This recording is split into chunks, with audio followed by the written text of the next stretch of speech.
Hi guys, welcome back to my YouTube channel. I am Divya and today's video is all about MIT क्योंकि इस वाली video पे मुझे बहुत सारे क्वेश्चंस आए थे आप लोगों के and I try to cover most of the questions in this video. अगर कुछ छूट जाते हैं please let me know in the comment section.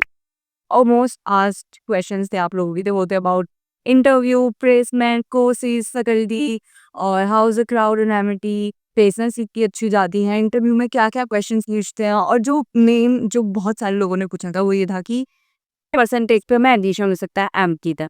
So I am gonna cover all of them and या with Owaisi and with a friend let's start. Plus ना मैं यहाँ पे स्क्रीनशॉट्स वगैरह भी लगा दूंगी so that you have the proper information about all the question that you have. बस जो था वो था अबाउट इंटरव्यू. सो जो इंटरव्यू है उसके लिए मैं पहले क्राइटेरिया बता देती हूँ कि कितने परसेंटेज पे आपको इंटरव्यू देना पड़ता है, कितने परसेंटेज पे नहीं. या so if you have 80% in your 12th grade so आपको इंटरव्यू नहीं देना पड़ेगा, डायरेक्ट एडमिशन हो जाएगा. लाइक फॉर मी मेरे 12th में के 87 पॉइंट समथिंग, तो मुझे इंटरव्यू नहीं देना पड़ा था, मेरा डायरेक्ट एडमिशन हो गया था. सो या उसके लिए आपको इंटरव्यू नहीं देना पड़ेगा. बट इफ़ यू हैव 50% और मोर देन 50% और लेस देन 80% तो आपको इंटरव्यू देना पड़ेगा. ये उसका क्राइटेरिया, आपको इंटरव्यू देना ही देना पड़ेगा. अब सेकंड क्वेश्चन आता है कि इंटरव्यू में क्वेश्चंस क्या पूछे जाते हैं. इंटरव्यू में बहुत ही बेसिक्स क्वेश्चन पूछे जाते हैं जो मैंने अभी तक सुना ना है किसी से भी जिन्होंने इंटरव्यू दिया है. 3 बेसिक क्वेश्चंस होते हैं वैसे तो, और बाकी दिमाग लगा के करोगे तो बहुत ही इजी क्वेश्चन पूछते हैं और एडमिशन तो आपका हो ही जाएगा. जर्नी की कोई बात नहीं है. एमआईटी में एडमिशन इज बहुत सिंपल बेसिकली. सो 3 क्वेश्चंस पूछते हैं. फर्स्ट तो यही है कि आपने एमआईटी क्यों चूज़ किया, आपको एमआईटी के बारे में कहाँ से पता चला, और दूसरा कि आपका कोर्स क्या है और आपने ये कोर्स क्यों चूज़ किया. ये बहुत ही बेसिक क्वेश्चंस जो कि स्कूल वगैरह में भी पूछे जाते हैं. बहुत ही सिंपल क्वेश्चंस हैं. ये आप बता देना, अपने मम्मी पापा का नाम वगैरह पूछ रही हो, बहुत सिंपल क्वेश्चंस है, डरने की कोई बात नहीं है. एमआईटी में admission is way too simple, like बहुत सिंपल है. सो उसमें कुछ डरने की बात नहीं है. एमआईटी में एडमिशन हो सकता है. ठीक है. नेक्स्ट क्वेश्चन है, बहुत लोगों ने पूछा था कि मैं एमिटी नोएडा में हूँ या फिर ग्रेटर नोएडा में हूँ. मैं एमिटी नोएडा में हूँ, वडभट्टी पाइक सेक्टर वाले में. और थर्ड क्वेश्चन था अबाउट क्राउड एंड सेटेलिटी. सो देखो, क्राउड एंड सेटेलिटी डिपेंड होता है तुम्हारे ब्लॉक के अकॉर्डिंग. ठीक है. मेरा है बीए फ्रेंच ऑनर्स. ठीक है. फॉरेन लैंग्वेज वाला है. वहाँ के टीचर्स अलग हैं, वहाँ के बच्चे अलग हैं. अगर आप के ब्लॉक में चले जाओगे, सेशन ब्लॉक है वो के ब्लॉक, वहाँ के बिल्कुल बच्चे अलग हैं, वो अलग ही दुनिया सी है और वहाँ के टीचर्स भी अलग हैं. देखो, बच्चे और टीचर हर जगह अलग अलग होता है. ठीक है. सो इट डिपेंड्स कि तुम्हारा डिपार्टमेंट कौन सा है. तुम्हारा फैकल्टी का तो यही है कि हर जगह का पेरेंट्स होता है, तुम्हें देखना पड़ेगा. हर डिपार्टमेंट के टीचर्स को नहीं जानती हूँ. सो या ये क्वेश्चन तो भाई बहुत ही डिफिकल्ट है कि एक ही बच्चे को सारी टीचर्स और ग्राउंड के बारे में पता हो. सो बेसिकली आप जान लो कि हर जगह के टीचर होते हैं, अच्छे भी होते हैं, बुरे भी होते हैं, बच्चे अच्छे भी होते हैं, बुरे भी होते हैं. So it depends on you. Okay. जो फोर्थ क्वेश्चन था वो ये था कि 2025 एडमिशन प्रोसेस क्या ओपन है, क्या हम उसमें अप्लाई कर सकते हैं. तो ये रहा एक स्क्रीनशॉट. आप अप्लाई कर सकते हो और आपको कैसे कैसे करना है. अगर ये वीडियो चाहिए तो मैं नेक्स्ट वीडियो. सो जो मेरी फीस है, मैं हूँ फॉरेन लैंग्वेज, बीए फ्रेंच है मेरी. जर्मन और स्पेनिश की भी सेम सिमिलर ही होती है. सो मेरी 6 मंथ्स की अराउंड 42 ऐसे जाती है. और तुम्हारा एडमिशन में मेरे को याद नहीं आ रहा बट 30 समथिंग कुछ जाती है. वो तो वैसे तुम्हें वापस मिल जाती है, वो सिक्योरिटी फीस होती है समथिंग. तो वो होती है. ठीक है. और मैं यहाँ पे ना पूरा लगा दूंगी तो आप देख सकते हो कि किस किस की क्या क्या फीस है. बीटेक की ये है. ठीक है. ये सारी फीस का स्ट्रक्चर है, ये देख लो, स्क्रीनशॉट ले लो. और जो बाकी हैं, लाइक जो बाकी कोर्सेज के हैं, जैसे कि मुझे बहुत सारे क्वेश्चंस आए थे एलएलबी के रिगार्डिंग, बी फार्मा, बहुत सारे से. सो उसके आप जाके गूगल पर सर्च करना कि B pharma fees of Amity University Noida, आपको सब मिल जाएगा. इसमें कोई 30 मार खा नहीं है, सब गूगल पे अवेलेबल है. और ये आईडी है वो जो एमिटी वाली है, उस पर आप जाके देख सकते हो, बहुत सारी इंफॉर्मेशन है. कुछ भी पूछना हो पूछ सकते हो. बाकी कमेंट्स डाल देना, मैं रिप्लाई करने की कोशिश करूँगी जितने में हो सकता है. सो या हॉस्टल और पीजी वाला सिस्टम, मैं तो मेरा तो डेली अप डाउन है मेरे घर से. सो ये है. बट अगर आपको हॉस्टल में लेना है, मेरा दूर है तो मैं प्रेफर करूँगी आप पीजी में लो. क्योंकि मैंने सुना है हॉस्टल में जो बच्चे होते हैं ना, उनको लाइक सैटरडे संडे आ रहा होता है.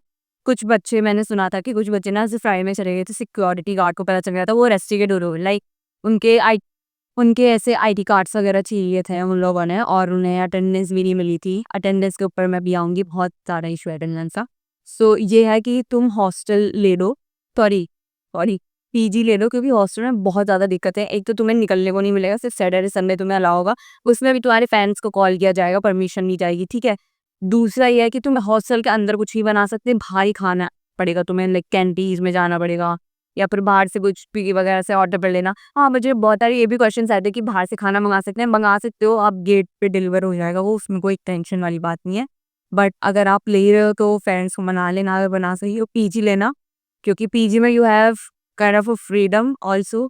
और या पीजी लेना, हॉस्टल बहुत ही बेकार है, ना तुम कुछ वहाँ बना सकते हो, ना तुम ना कुछ खा सकते हो अंदर बैठ के, और बहुत ही बेकार सिस्टम है। तो पीजी ले लेना अगर हो सके तो। हॉस्टल का तो यही है, और हॉस्टल में तुम्हारा एसी और नॉन एसी का भी फीस अलग अलग है, डिफरेंस है बहुत ज़्यादा। और इसमें भी तुम्हें एसी अगर तुम लगवा भी रहे हो तो वो इसमें भी कुछ सिस्टम है कि तुम दिन में नहीं चला सकते, रात में चला सकते हो, बहुत सारे इशू हैं भाई। हॉस्टल तो हो सके तो ना ही लेना, बाकी तुम्हारी मर्जी है। अब है तुम्हारा कोर्सेस। मुझे काफ़ी लोगों ने पूछा था कौन से कोर्सेज बढ़िया है। देखो मैं एमएटी में बहुत सालों से नहीं पढ़ रही हूँ कि मैं हर ब्लॉग में जाके एक एक बार देख के आऊँ कि कौन सा कोर्स बढ़िया है। तुम्हें क्या करना है उस पर डिपेंड होता है। बाकी अगर तुम्हें ड्यू वगैरह मिल जाए तो ले लेना, एमएटी में मत लेना, क्योंकि मैं पछता रही लेके, लाइक हर बच्चा पछताता है एमएटी में लेके। 2 रील देख के तुम इंस्टा की एमएटी आ रहे हो, तो माता के और इन्फ्लुएंस होके एमएटी आ रहे हो कि एमएटी में बहुत मजे हैं, पढ़ना नहीं पड़ेगा। ऐसा कुछ नहीं होता। मैं बता दूं, अटेंडेंस तुम्हारी अगर 75% से कम है तो तुम बाहर हो जाओगे, तुम्हें पेपर देना पड़ेगा। कोई टीचर तुम्हारी कुछ हेल्प नहीं करेगा कि अटेंडेंस लगवा दो, तुम जा रहे हो। मैं गारंटी दे रही हूँ, कोई भी टीचर तुम्हारी अटेंडेंस नहीं लगाएगा, चाहे तुम डिबार हो जाओ, फेल हो जाओ, पूरा सेमेस्टर में फेल हो जाओ, तुम्हारा कोई भी टीचर अटेंडेंस नहीं लगाएगा। 75 अटेंडेंस इज मस्ट। ठीक है, मैं बता दूँ, अगर जैसे मेरी, मैं एग्जाम्पल दे देती हूँ, मेरी बीएस की क्लास है, ठीक है, उसकी 33 क्लासेज है, मैं सिर्फ 5 छोड़ सकती हूँ, ओनली 5। लाइक तुम सोच रहे हो पूरे महीने में मैं अगर 5 छुट्टी ले सकती हूँ, पूरे महीने में भी नहीं होता वो, ऐसे। हाँ, तुम सिर्फ 5 छुट्टी कर सकते हो, तो तुम एमिटी में ये सोच के आ रहे हो कि बहुत मजे आएंगे, क्राउड ये वो, गलत फहमी ना हो बहुत बड़ी।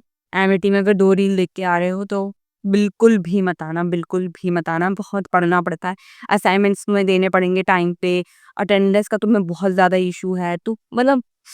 और सबसे बड़ा इशू क्या है तुम्हें पता है, अगर जैसे तुम्हारी क्लासेस है 9:15, ठीक है, सुबह ठंड में मैं जाती हूँ, ठीक है, मुझे पता है 9:15 पे तो फिर भी चलो, 9:30 तक टीचर मान जाती है, लगा देती है। बट अगर तुम्हारी 10:15 है वो, कि अगर तुमने पंचिंग 9:15 तक नहीं करा तो वो पंचिंग वाला सिस्टम ही खराब है, तुम्हारा ऑरेंज में वहाँ लैपटॉप में नाम जाएगा, तुम्हारी अटेंडेंस नहीं लगेगी।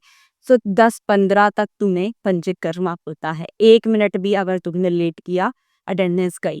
1 सेकेंड भी लेट किया, अटेंडेंस गई। तो अगर तुम दूर रहते हो, अगर 1 घंटा पहले आते हो, तो 1 घंटा 15 मिनट पहले चला करो। मैं सच बता रही हूँ, अटेंडेंस का बहुत इशू रहेगा एमिटी में, बहुत ज़्यादा। ड्यू में तो मैंने सुना है कि होती ही है, इतना नहीं होता जितना एमिटी में होता है।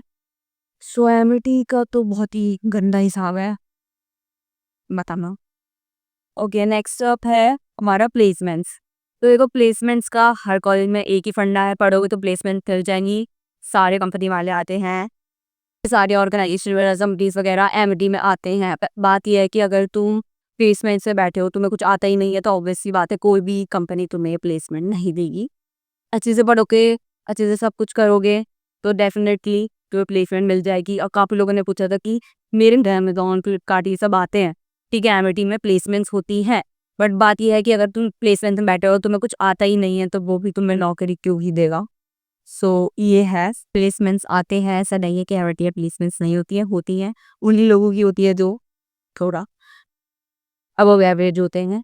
एवरेज से नीचे वाले बच्चों की बहुत मुश्किल होती है, क्योंकि तुम्हें पढ़ना तो पड़ेगा ही भाई, एट दी एंड, ठीक है।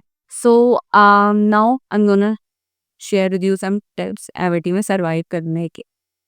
फर्स्ट ऑफ ऑल, अटेंडेंस का इशू, ठीक है। अटेंडेंस का तुम्हारा बहुत ज़्यादा इशू है। तुम अगर ये सोच रहे हो कि हम रोज छुट्टी मार के बैठ जाएंगे, या हफ्ते में 3-4 दिन जाएंगे, फिर मजे मजे का क्लास बंक करके हम मजे करेंगे, मत करना। कोई भी टीचर तुम्हारी अटेंडेंस नहीं लगाएगा, ये याद रखना, याद रखना, ये तुम दीवार हो जाओगे तुम्हारे पेपर में।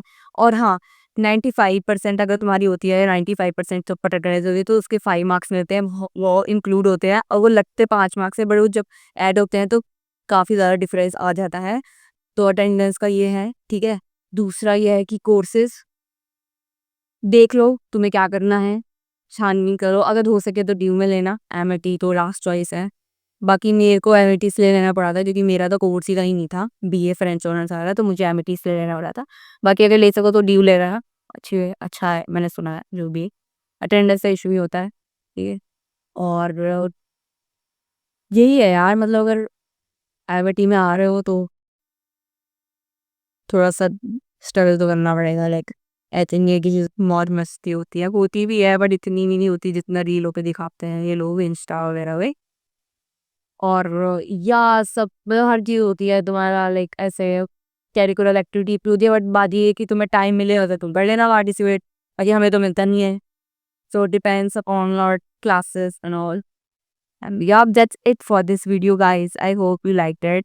And thank you so much, आपने इस सारे वीडियो को बहुत सारा प्यार दिखाया था, बहुत सारे लाइक्स कमेंट्स आए थे मुझे इस वाली वीडियो पे। And I see you in my next video will be admission process पे होगी, स्टेप बाय स्टेप प्रोसेस बताऊँ पूरा, ठीक है, कैसे करना है क्या करना है। सो कुछ घबराने की ज़रूरत नहीं है। और अगर आपको एडमिशन चाहिए तो अभी जाके अप्लाई कर लो, वहाँ पे एडमिशन चल रहे हैं प्रॉपर, ठीक है।